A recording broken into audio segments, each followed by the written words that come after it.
اگر اب تک آپ نے اس ویڈیو کو سبسکرائب نہیں کیا ہے تو جتنا جلد ہو سکے آپ کر لیں، تاکہ آپ مفید علمی جانکاریوں کو اپنے سینے کے اندر میں ذخیرہ اندوزی کر سکیں۔ آئیے آج میں آپ کو فیض احمد فیض کے متعلق آپ کو بتانے کی کوشش کرتا ہوں۔ فیض احمد فیض وہ نام ہے جو محتاج تعارف نہیں۔ WBCS کے امتحان میں فیض احمد فیض ایک اہم مقام اور حیثیت رکھتا ہے۔ ان کے متعلق بھی سوالات آتے رہتے ہیں۔ سوالات کچھ یوں ہوں گے کہ فیض احمد فیض بحیثیت غزل گو، یا فیض احمد فیض کی غزل گوئی، یا فیض احمد فیض کے متعلق شاعرانہ عظمت کا ذکر کیجیے۔ تو آپ اگر ایسے سوال آئیں گے تو پریشان ہونے کی ضرورت نہیں ہے۔ آپ کو ایجوکیشن سپورٹ فرم آپ کی مدد کے لیے ہر لمحہ ہر ماتن آپ کی خدمت کے لیے مصروف ہے۔ آپ فوراً ایجوکیشن سپورٹ پہ آئیں، فورم پہ آئیں اور فیض احمد فیض کے متعلق جانکاری حاصل کیجیے۔ تو پھر میں آپ کو آج بتانا چاہتا ہوں کہ فیض احمد فیض کی جو سوالات آئیں گے تو آپ ان کے جوابات کو کس طرح حل کریں گے۔ یوں ہے کہ میں شروع کرتا ہوں، آپ نوٹ کر لیں اور آپ اپنے ذہن نشین کر لیں، بغور آپ دھیان سے سنیں اور دیکھیں۔ فیض احمد فیض دور حاضر کی غزل گوئی کے ایک نمائندہ شاعر ہیں۔ اگر میر سے لے کر دور حاضر تک چند غزل گو شعراء کا نام لیا جائے تو اس فہرست میں فیض کا نام ضرور آئے گا۔ غالب اقبال کے علاوہ انہوں نے میر کے کلام کا بھی گہری نظر سے مطالعہ کیا تھا اور فارسی کی کلاسیکی شاعری کے رموز و نکات سے وہ پوری طرح واقف ہو گئے تھے، اس لیے ان کی شاعری میں پوری کلاسیکی رچاؤ موجود ہے۔ فیض ترقی پسند شعراء میں سالار کی حیثیت رکھتے ہیں۔ انہوں نے اپنی غزلوں میں عصر و حاضر کے مسئلوں کو خصوصی مقام دیا ہے۔ ان کی وہی شاعری قابل قدر ہے جو سماج کے حقائق سے مضبوطی سے وابستہ ہے۔ ایک شعر فیض احمد فیض یوں لکھتے ہیں کہ کب نظر میں آئے گی بے داغ سبزے کی بہار، کب نظر میں آئے گی بے داغ سبزے کی بہار، خون کے دھبے میں دھلیں گے کتنی برساتوں کے بعد، خون کے دھبے دھلیں گے کتنی برساتوں کے بعد۔ فیض ترقی پسند تحریک سے وابستہ تھے۔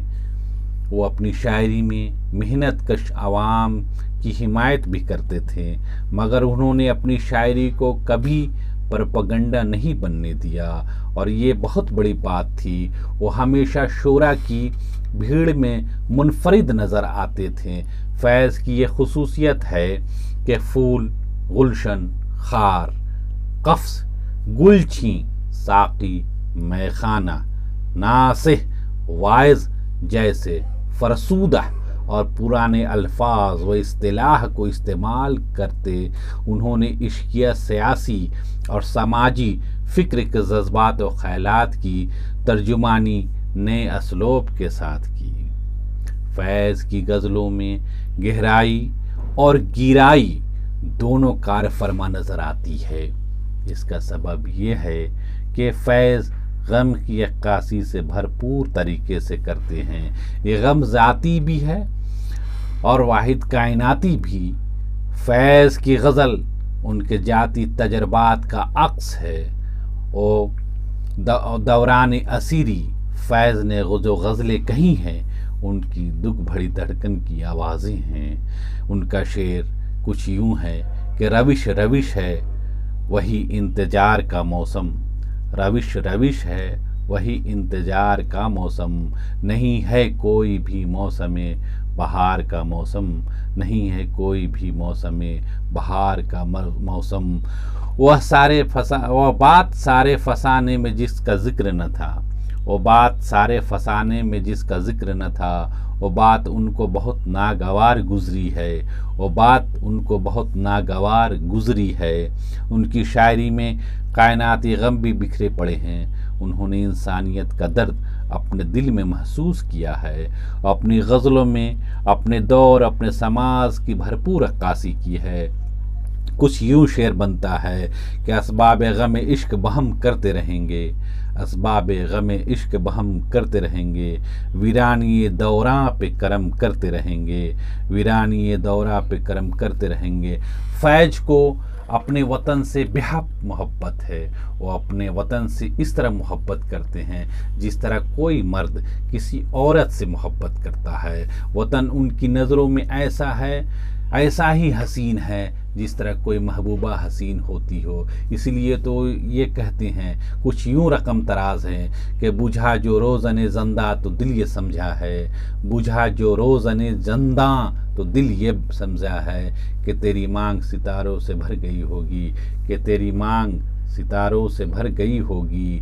چمک اٹھے ہیں سلاسل تو ہم نے جانا ہے، چمک اٹھے ہیں سلاسل تو ہم نے جانا ہے کہ اب سحر تیرے رخ پہ بکھر گئی ہوگی، کہ اب سحر تیرے رخ پہ بکھر گئی ہوگی۔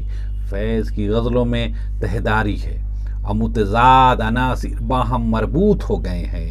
ان کی شاعری میں کلاسیکی رنگ و آہنگ کا غلبہ موجود ہے، لیکن ایک حد تک وہ عصری حقائق اور سچائی کو دلی واردات بنا کر پیش کرتے ہیں، جس سے کلاسیکی رنگ ابھرنے لگتا ہے۔ وہ وطن پرستی اور قومی حالات کو رومانی انداز میں اس طرح ذکر کرتے ہیں جس سے ایک بڑی امتیازی نشان پیدا ہو جاتی ہے۔ کچھ یوں شعر فیض احمد فیض لکھتے ہیں کہ ایک گردن مخلوق جو ہر حال میں خم ہے، ایک گردن مخلوق جو ہر حال میں خم ہے، ایک بازوئے قاتل ہے کہ خوریز بہت ہے، ایک بازوئے قاتل ہے کہ خوریز بہت ہے۔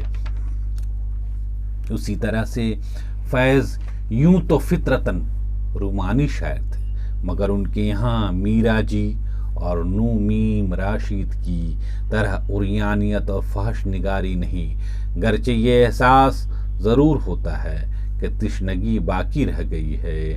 کچھ یوں شعر بنتا ہے، آپ ہی کہیے کہ کہیں ایسے بھی افسوں ہوں گے، آپ ہی کہیے کہیں ایسے بھی افسوں ہوں گے، اپنا موضوع سخن ان کے سوا اور نہیں، اپنا موضوع سخن ان کے سوا اور نہیں۔ ترقی پسند تحریک سے فیض کو نئے اور تازہ موضوعات ملے، جنہیں انہوں نے اپنے اندر کی آگ اور فنی بصیرت کے ساتھ پیش کیا، جس سے انوکھا شاعری اور اچھی بصیر شعریت تیار ہو گئی۔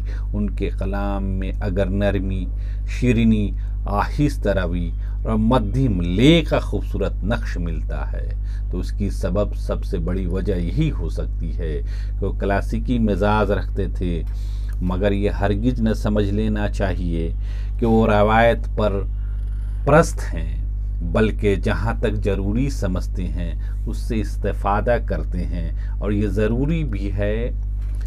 کچھ یوں رقم تراز ہے فیض احمد فیض صاحب کہ ویراں ہے میں قدا خم و ساغر اداس ہے، ویراں ہے میں قدا خم و ساغر اداس ہے، تم کیا گئے کہ روٹھ گئے دن بہار کے، تم کیا گئے کہ روٹھ گئے دن بہار کے۔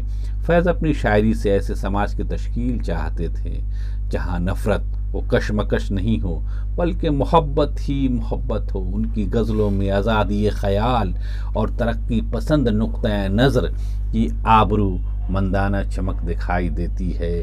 ان کے فکر و شعور میں اتنی شدت ہے کہ ان کے اشعار میں خود بخود شدت اور تیزی پیدا ہو جاتی ہے۔ وہ مشکل سے مشکل اور پیچیدہ سے پیچیدہ مسائل اور موضوع کو بھی بڑی ندرت اور چابک دستی سے پیش کرتے ہیں۔ انہوں نے غم جانا اور غم دوراں دونوں کو ایک ساتھ پیش کیا ہے۔ کچھ یوں لکھتے ہیں فیض احمد فیض صاحب، اور بھی غم ہے زمانے میں محبت کے سوا، یہ بڑی مشہور شعر ہے، اور بھی غم ہے زمانے میں محبت کے سوا، راحتیں اور بھی ہے وصل کی راحت کے سوا، راحتیں اور بھی ہیں وصل کی راحت کے سوا۔ فیض نے استعارہ، کنایا، پیکر تراشی اور ابہام جیسے شعری وسائل کا سہارا لے کر اپنے کلام کی دلکشی میں اضافہ کیا ہے اور اپنے جذبات و افکار کو پوری فنی آداب کے ساتھ پیش کیا ہے۔ ان کی غزلوں میں نغمگی بھی بہت پائی جاتی ہے۔ ایک بہت ہی مشہور شعر آپ کو گوش گزار کرنا چاہتا ہوں: متاع لوح و قلم چھن گئی تو کیا غم ہے، متاع لوح و قلم چھن گئی تو کیا غم ہے، کہ خون دل میں ڈبو لی ہیں اب انگلیاں میں نے، کہ خون دل میں ڈبو لی ہیں اب انگلیاں میں نے۔ یہاں بات بالکل صحیح ہے کہ ان کا کینوس محدود ہے، مگر اس محدود مضامین کا بھی انہوں نے اپنی پہچان کرائی ہے، اپنی شاعرانہ خوبیوں سے روشناس کرایا ہے۔ بہرحال ان کی شاعرانہ فکر اور جذبہ کی تاثیر بڑی پائیدار اور مستحکم ہے۔ مجموعی طور پر ان کی غزلیں قلب و نظر کا عمدہ امتزاج ہے۔ شکریہ، بہت بہت شکریہ۔ فیض احمد فیض اپنا ایک منفرد مزاج و حیثیت رکھتے ہیں۔ اگر ابھی تک آپ نے ہماری ویڈیو کو سبسکرائب نہیں کیا تو ضرور آپ ابھی اسی وقت اپنے ویڈیو کو آپ سبسکرائب کر لیجئے، تاکہ اور عمدہ معلومات کو میں آپ تک پہنچا سکوں۔ شکریہ۔